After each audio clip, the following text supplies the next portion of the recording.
I had to dedicate it to the sisters, you know what I mean? Yeah, to the sisters. And I call this one Miss Melanin. Miss Melanin. Black like Alec Leck, exotic like Grace Jones, ethereal like African slave bones, like Ma'at on her throne. When you was little, they used to laugh at your skin tone, but I begged their pardons and scooped you up like chocolate ice cream from Baskin Robbins. I had home training, I knew better, so I'm fortunate to have you, girl, and I love to come into your black world. Peace, my name is Kamal, and I'm married to a dark-skinned woman. And I decided to speak about this because when I go on YouTube, I see all of this light-skinned, dark-skinned stuff, and I really think it's funny, but funny in a sad way. It's sad because everyone didn't get the memo. Everyone doesn't understand what I was blessed to learn from birth. My little sisters and I, we had a stepfather. His name was Shaka Zulu Ramses. He was part of the Marcus Garvey movement,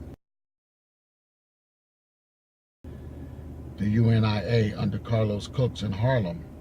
So we were always taught that black was beautiful, and the black woman, the African woman, was the original woman on the planet Earth, and that all humanity came from the black woman. So why would I not want a black or dark-skinned woman? I don't know why not, right? And I know that black women are beautiful from light skin to dark skin.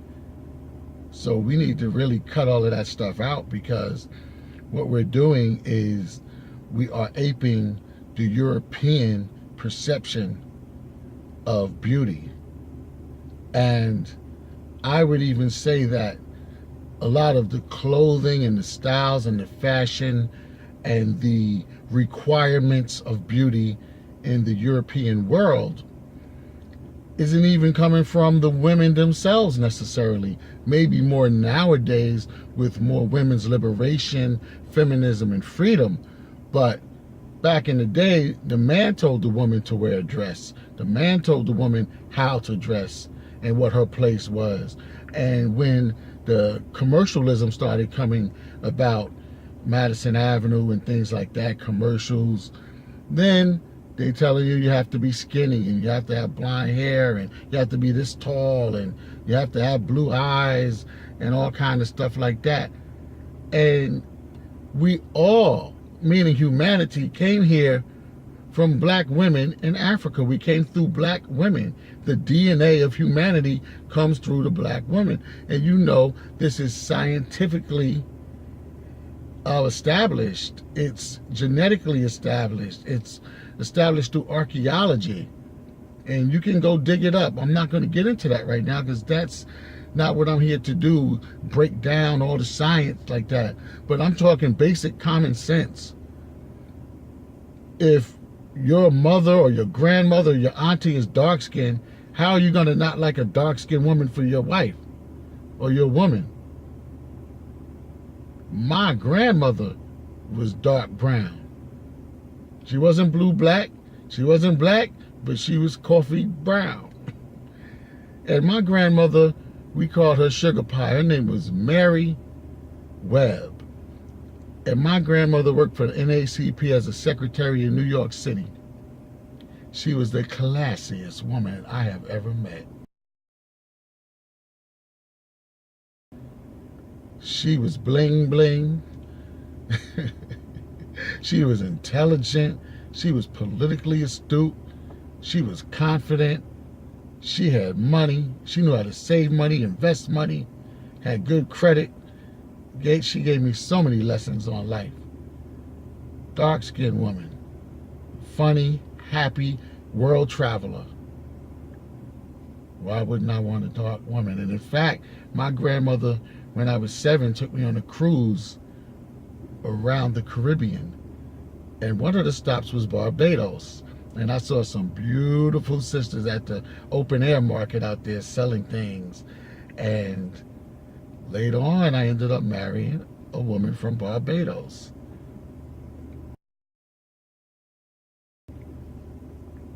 chocolate. And we've been together for guess how many years?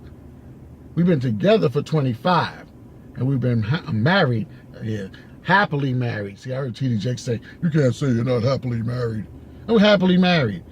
Everybody gets into things and has disagreements. But overall, we're happily married. If we wasn't happily married, we wouldn't be married. We would bounce, you know what I mean? So we're happily married. And everything takes work. So we always work. You always work and evolve. You have to work on yourself first and work on others. But I didn't marry a dark-skinned woman. I married a woman who I thought was attractive, intelligent, had some swagger to her, and would give me peace of mind, so that I can go for my goals and dreams and objectives without some drama. Because I had light skin, I had butter pecan Rican, I had mocha, I had shea butter chick, you know, I had all of that. I had uhuru, I had all of that. But it didn't really matter. We all would have to work on the relationship. I just ended up marrying a dark-skinned woman, and I make no apologies for that. So I think brothers and sisters need to get off of that, because we're one people. It's just that the American culture has us thinking that the European image is the dominant image that we're supposed to follow. And it's not necessarily the case. If we grew up in Cuba or Brazil, now, of course, there's white supremacy at the top of almost every nationality or national culture.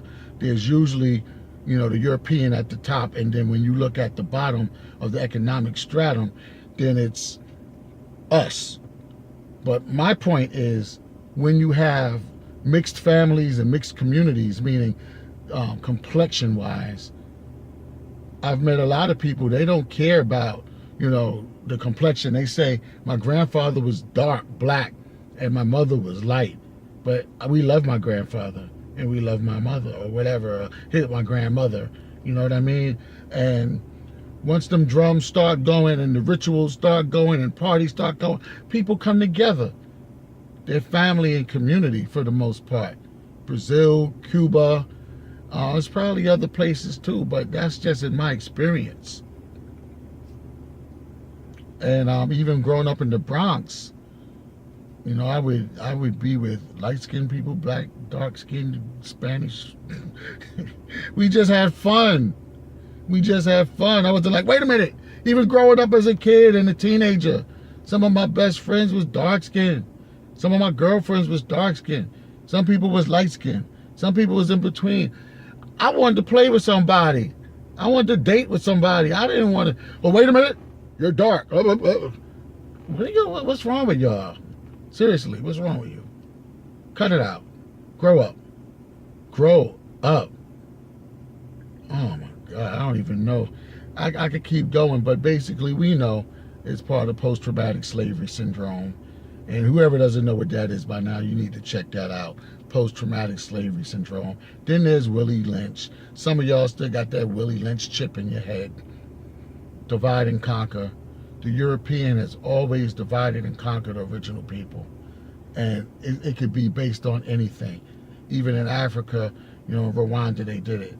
You know, so they do it everywhere. In South Africa, with the colors, the dark, the light, the this and that. If they can divide you, they will divide you. And you're going to let them divide you on color. Now, me, I got African in me. I got Indian in my family. See? They say, oh, you can't say you got Indian in your family. You don't want to be black. I'm black. I love being black. But I got Indian in my family, and that's a fact. It's okay. Right? Maybe I'm a Moor. M-U-U-R or M-O-O-R. It don't matter to me. I love it all. So I got Indian in my family and Irish. My government is Irish. My government name, first and last. Probably my middle. I got to check that out. But, yeah. So somewhere, an Irish man did something to a black woman. And then the funny joke is, even Thomas Jefferson had a black woman, right? And those slave masters were raping the dark-skinned women. But then they're going to turn around and say they're not beautiful. And y'all going for the okie doke, sitting here fighting over light skin and dark skin. Now I know that, just like I'm doing, a lot of people, we have to come out there and defend and try to educate. Now that's fine, educate. Break down who the original woman was and original man. Break that all down and show people. But to get into some, I just think some people, they don't even need to be responded to because they're so ignorant. They're so ignorant. And the reason I address this too is because I see a lot of chocolate sisters and I see that their self-esteem is down. And my wife was teased when she was in high school and it affects her to this day. And I want her to have the high self-esteem and confidence that I have. And I don't have that because I'm light-skinned, red bone, or whatever the hell. I forget that I'm light-skinned because I'm a black man in America. And when I go for a bank loan or a job interview or walk down the street in a certain community, they look at me like, oh, 8 foot tall, dark-skinned, muscle-bound. They people so scared of me. That I'm a nice guy. I'll defend myself, but I'm a nice guy. Yeah, y'all see that ring? Yeah. I call my wife Miss Melanin. I wrote a poem about her, spoken word.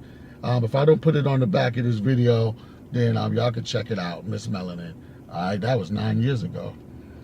Yeah, spoken word artist. But that's not what I came to talk about, per se. Yeah, so it just affects us in the society. It affects us. And well, that's a whole nother topic, the black woman being angry at the black man. So I'm going to address that too at another time. I'll get the brothers, because we have a new show called Brothers Gonna Work It Out.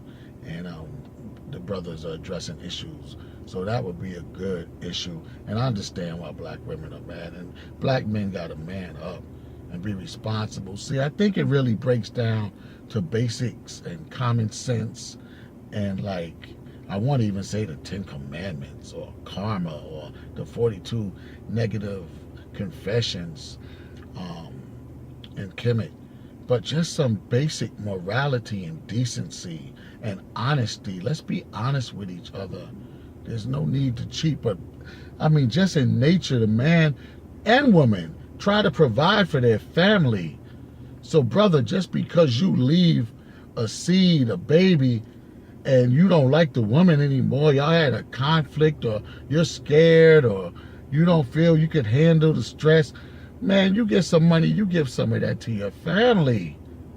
What kind of man are you? It's not a man. When I used to lose jobs, my wife and friends and family would tell you, I have a job no more than 3 days, probably the next day. I mean, I get out there, I look for 10 jobs a day till my phone rings. Because I got to provide for my family. I don't want my beautiful black woman stressed out because I'm sitting home on the couch. No, sir. Now, cipher. So, that's what I wanted to say. I don't look at my woman every day as, oh, she's dark-skinned, she's dark-skinned, she's dark-skinned, I'm light-skinned, I'm light-skinned. We're people. And if I have a light-skinned woman, if I have a mocha woman, whatever the case may be, oh, here come my son. See? That means I gotta go. Hold up. This is reality TV. Like, everybody ready, man? Everybody ready? Yeah. Oh, okay. I was doing a video here. All right. Sorry. That's all right. That's all right. Say hi to the people, man. Hello. No, they gotta see you. They gotta see you. Hello. All right, that's a sign. Yeah, real quick. So yeah, I'm gonna go on that note. The family getting ready to go out. Here comes my lovely dark-skinned woman. She might not want to be on camera at the moment, but I'll throw some pictures up maybe or something like that. But anyway, oh, she's moving the other car, and then I'm gonna take them where they gotta go with this car. All right. So what I was saying, I believe. I got interrupted. Is well, I'm gonna summarize it. we are one. We are one people. And I see her as human. She sees me as human. No matter what color or complexion. I'll say complexion. No matter what complexion a woman may be, I'm not going to be thinking about her complexion all day. I'm thinking about her mind and her heart and her soul, and how we could come together as one and build a legacy and make something happen, and make each other happy. People, the number one thing is to be happy. Personally, before you even have a spouse, you need to be happy with yourself, and then you have to make sure you can make each other happy. And let's all be one big happy family. All this other stuff, this anger and this drama makes no sense. Life is too short. All right? All right. Kamal, Amani, and family, out. Speak with you later. One love. Peace. Hotep. Assalamu alaikum. Shalom. Yo, Ricardo, man. This style is revolutionary art, but this beat was so hot, beautiful, and funky that I had to dedicate it to the sisters, you know what I mean? Yeah, to the sisters. And I call this one Miss Melanin. Miss Melanin. Black like Alec Black, exotic like Grace Jones, ethereal like African slave bones, like my aunt on her throne. When you was little, they used to laugh at your skin tone, but I begged their pardons and scooped you up like chocolate ice cream from Baskin Robbins. I had home training, I knew better, so I'm fortunate to have you, girl. And I love to come into your black world, your black hole of soul. To ascend with you to heaven is my ultimate goal. I love the way we unfold through life, the way in the midst of hell we create a paradise. They all said you was mean, but I knew I'd find the nice brown sugar and jerk spice. You my dumpling and my beans and rice. For you I'll make that sacrifice. Let's chill, let's settle down. We don't gotta go mainstream, we can keep it underground. It's up to you, you my heaven. Miss Melanin. Miss Melanin. Miss Melanin. Miss Melanin. You my bugaboo, my champion without competition, victorious without an opponent. My top use on the catwalk that I come out for my standing ovation to. You're the president of my corporation, the queen of my projects, the sister soldier of sex. You're my wifey like next, you're my ideal. For you I keep it real. I'll be your baby face cause you got that whip appeal. You my sugar puss, my honeysuckle, my ginger spice, my hot sauce on those beans and rice. My first love cause I forgot all the rest. You're my old lady and my baby, sister you're the best. You're my staunch defender, you always got my back. And baby you got back. You taste like beef ribs. You taste like beef ribs with hot sauce. And you paid the cost to be the boss. But we'll share this throne. I like the way you make my shower sing and my bed moan. And you don't have to worry, I'll never leave you alone. You're my best friend to the end. I love you, Miss Melanin.